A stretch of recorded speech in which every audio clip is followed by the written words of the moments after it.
Let's talk about it. Wow. Is now a good time? Oh, before we do, Yep. for those that haven't listened to the podcast before, and this is episode 16, Bog's experience is 38 years as a property developer, 15 years in the educating people about being property development, so about how to do property development. So he holds a huge level of knowledge and constantly, he doesn't just develop in the state where we live, he's constantly developing with mentoring students in every state, and he's building a retirement village himself, and he assisting me building something over in Western Australia, an NDIS product. So Bob has a huge amount of knowledge. So do trust what he says. I do refer to him as Google when it comes to property. Only property though. Alrighty. So Bob. Not cooking. No, gosh, no. Not the Google of cooking. No way.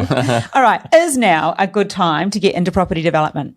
I believe so. And I suppose I could make the comment because I've often heard you say, when's the best time to plant a tree? And as well now, or the better time was 20 years ago. So I guess, I could use that as well and say, well, is a good time now to get into property development? The answer is yes. A better time might have been 5 years ago. A better time might have been 10 years. A better time might have been 38 years ago.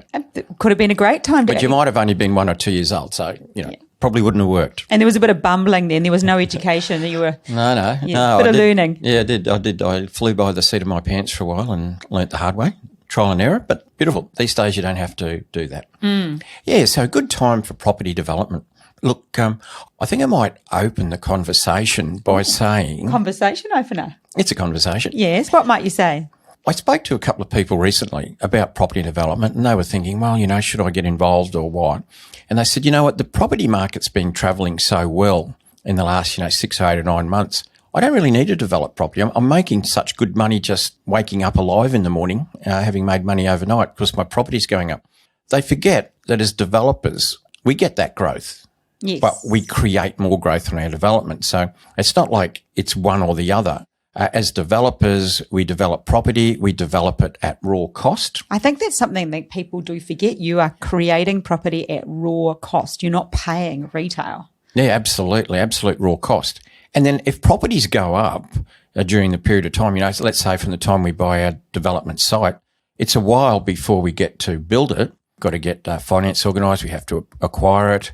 We have to get development permit. We have to get a building permit or a construction certificate, organise a builder. Then we can start to build it. And time goes on. So if the property market's risen, all it means is we make more profit later than we thought we were going to do at the beginning. And that can happen during the course of construction as well, unless we sell everything off the plan at the beginning. If we don't do that and we sell plenty, along the way or at the end, then we get the growth, but we get the profit. And that can work in our favour. So if somebody's thinking, is now a good time to get into property development, what you're saying is don't sort of run with that thought of you've missed the boat, because the boat is constantly sailing and you can get it on and off all the time. My boat's been sailing since 82 or 83, whenever it was, and continues to sail. And I've developed through all markets in all states since that period of time.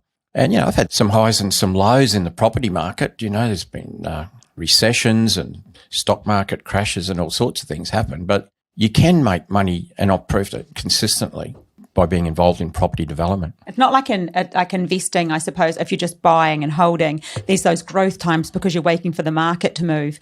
Whereas property development, because you're developing at raw cost, you just get that initial growth as well. Yeah, and that's why you love it too. That's why you're into it. Finally, converted Hillary. Yeah, from the Queen, we know, lady. Oh, yeah.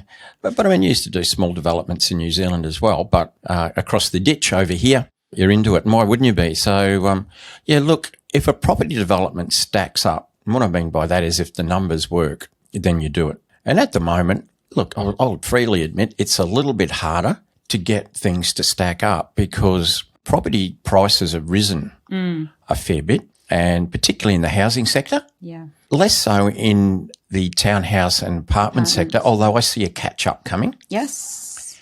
So as a result, you have to look really carefully that you don't pay too much for a site. And we've talked about that before. And some people are saying, well, look, I'm expecting growth to keep happening even in, if you're developing townhouses. So, look, if it doesn't quite get the margin I want now, by the time I get there in 12 or 18 months when I'm selling them, whatever, I'm expecting the market to go. And, if that's the way you want to run, a lot of people are running that way at the moment. That's up to them. You've got to understand that markets can change. Well, I'm not expecting a big change, certainly not a negative change.